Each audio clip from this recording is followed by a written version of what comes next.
Watching the cabinet meeting, the president's first since October. He has some new players at the table, a chief of staff whom you know about. Secretary of Interior is there now. He's also acting, having just taken over for Zinke, who left.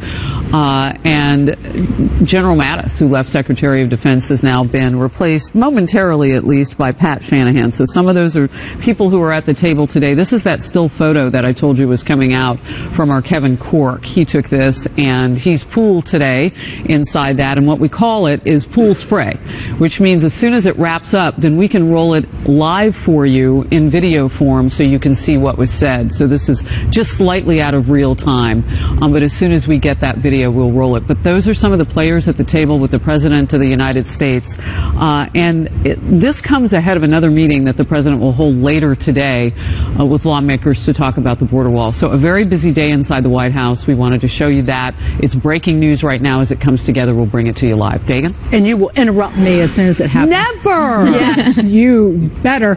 Meantime, President Trump hitting back at Mitt Romney after the incoming Utah senator penned an op-ed blasting the president's character, saying he has failed to rise to the stature of the office. Romney writes this, quote, "His conduct over the past 2 years, particularly his actions this month, is evidence that the president has not risen to the mantle of the office. With the nation so divided, resentful, and angry, presidential leadership in qualities of character is indispensable. And it is in this province where the incumbent's shortfall has been most glaring." The president quickly responding, tweeting this, "Here we go with Mitt Romney. It's so fast. Question will be, is he a flake? I hope not. Would much prefer that Mitt focus on border security and so many other things where he can be helpful. I won big, and he didn't. He should be happy for all Republicans. Be a team player and win." Exclamation point. Romney did speak out against then candidate Trump during the 2016 election, although they seem to have buried that hatchet. The president considered Romney for Secretary of State. Remember that little bread-breaking session at Jean-Georges here in New York City, and also endorsed Romney in his Senate bid. Lisa, what is Romney up to? Because everybody is just talk just amongst friends is he going to try and challenge Trump in less than 2 years? I don't know about 2020. But Mitt Romney, the point of this op-ed, because he is positioning himself to be an antagonist to this president, and that's what he's doing. It's very self-serving, and that is why I don't have respect for Mitt Romney with this op-ed or what he's trying to do. Because remember, he groveled to President Trump when he wanted his endorsement in his presidential run in 2012. He groveled to him again when he wanted to be a Secretary of State. They went out to dinner. He was brown-nosing him, trying to get on his good side, and he groveled again when he was running for Senate. So I find this to be incredibly self-serving, and I think the only point of this is for Mitt Romney setting himself up to this next Congress and trying to position himself as a position of power and holding his extra vote on certain things. And this is all about positioning, and it's very self-serving. In fairness, if I can, for just the full story, he did praise many of President Trump's policies in that op-ed as well. He talked about corporate taxes. He talked about stripping out excessive regulations, cracking down on China. He talked about different prison reform. He talked about a couple of things, so he did give him some praise. But on the other end of it, it's like the overall sentiment is pretty negative. Well, that's what I was going to say. Is on one hand, he is giving praise, so I just want to point that out. But on the other hand, it's like you're talking about how divisive this country is right now. That's adding to it when you're using that language that you just referenced. Lisa. But he is acting like Mr. Superhero, Mitt Romney. Like he should be forced to wear a cape and a big tight unitard every time he's on that Senate floor, Richard, because again, he's trying to act like he's the superstar.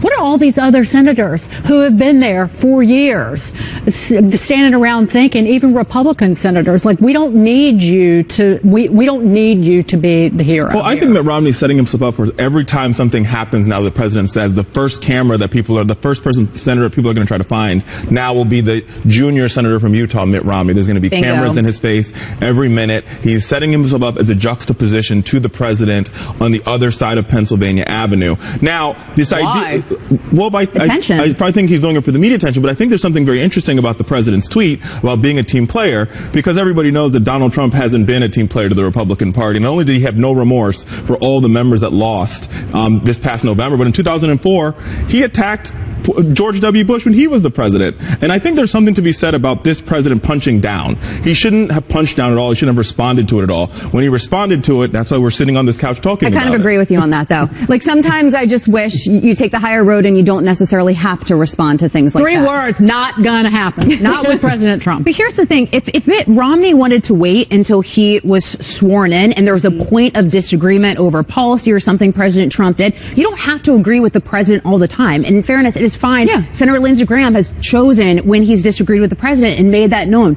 That is fine. But the point is, this is so self-serving to do this before you're sworn in, and to Richard's point, so that the cameras find him, so that he's the go-to person to be the antagonist. It's all about power. It's all self-serving. And I would have a lot more respect if he just waited at a point of disagreement later when, after he's sworn in, he's actually a senator. As I said earlier, you can't be lost and found at the same time. So, sometimes you make too much sense. Oh, thank you. Tell my husband. He doesn't think I make sense at all. But I would just put it this way.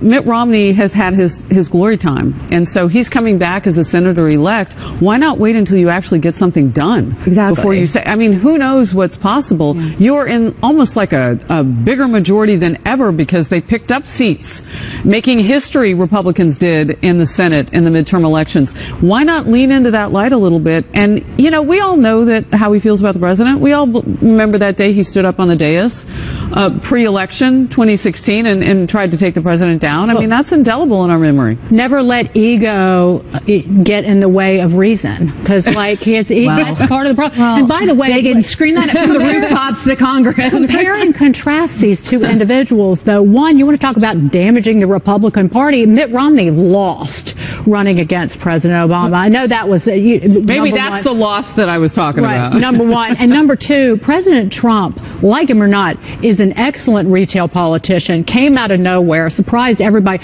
Mitt Romney, Daytona 500 in 2012, that was a disaster. And he's the son of an auto executive, and he looked out of place. I got to break in with a little breaking news now, because remember, we're watching what's going on in the White House in that cabinet meeting with President Trump.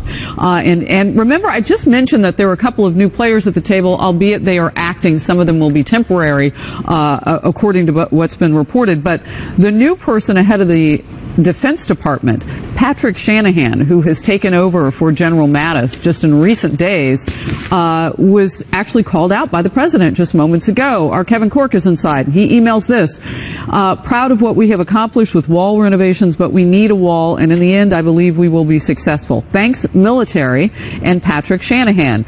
And then the acting Secretary of Defense, Patrick Shanahan, says he's working closely with DHS, and Secretary Nielsen says cooperation has been seamless.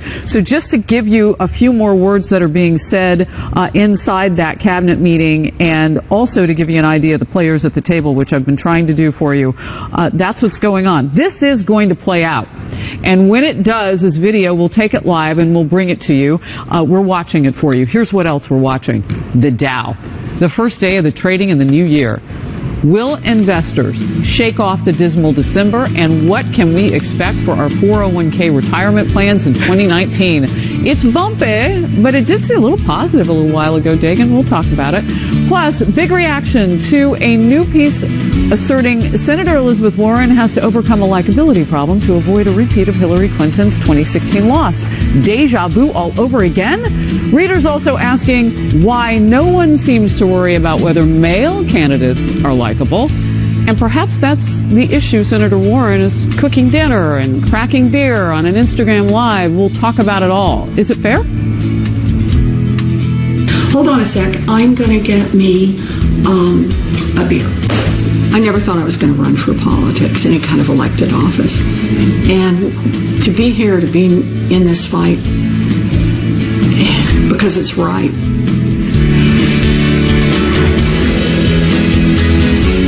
Want to win $5,000 a week forever from Publishers Clearinghouse?